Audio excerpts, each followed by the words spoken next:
matas kan. Nay, Sulog gila ta. di ako na ron. Hindi mo ta? Para hindi ako malipong. Ganon. Di sa kreso? Para hindi ako malipong. Ay, hindi siya malipong, Chris, oh. Itaw ka na, oh. Sulo-sulo mo namin itaw pa, eh. Dami. Dami nito. Tapos na yung iba.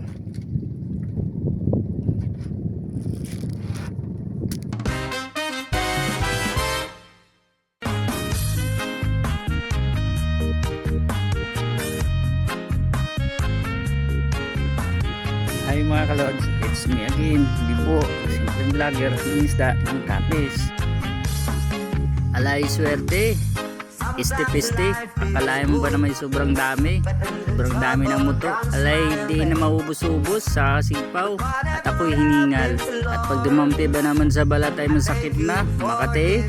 Lalo na yung halimbawa kay may sugat-sugat, abayan doon, andun na sumisiksik. At itong mga isda namin kukuha ay di na makatagal at nagsisitihaya na. At ito ang matindi, halimbawa ikay lumusong at inabot na ang inyong mga singit-singitan, abay mapapasabi ka na lang, wow, inabot ang hangganan.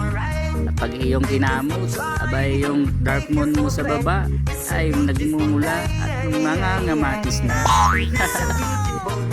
At halos din na tumayo at lupay-pay na. At hinihiling ko na sana yung umulan ng muto'y matunaw. Kasi ba naman pag tuloy-tuloy itong tindi ng init ng araw, itong muto'y dadami. Tapos papalitan ng malalaking bigya. Lalo na yung tinatawag na lanay, dito sa amin yun talaga ang matindi. Siguradong sunog ng balat. At dun ko naiingatan ang mabalat. Asan yun? Basta doon.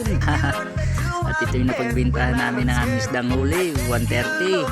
May plus na 20, hindi naging 150. Tapos gasolina ng 100, hindi natirhan ng 50. Pambili ka pa ng suka at paminta.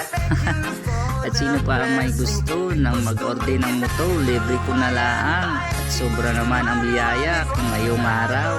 Comment kayo dyan sa baba. Ako'y di ngayon madamot. At syempre, ako'y magpapasalamat sa ating mahal na Panginoon na kahit pa paano mayroon tayong biyayang natatamo.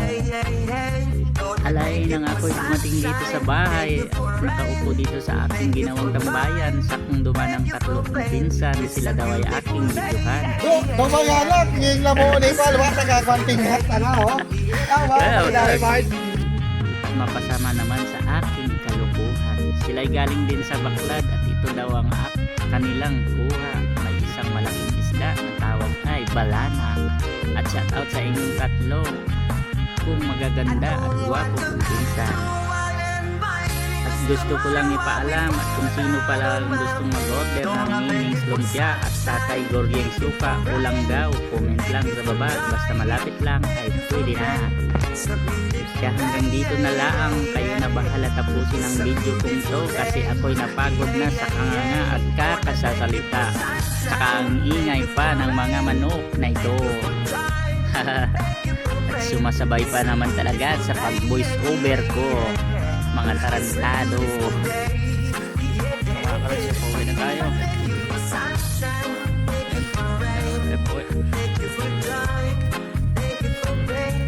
Kaya dito na lang muna mga kalas.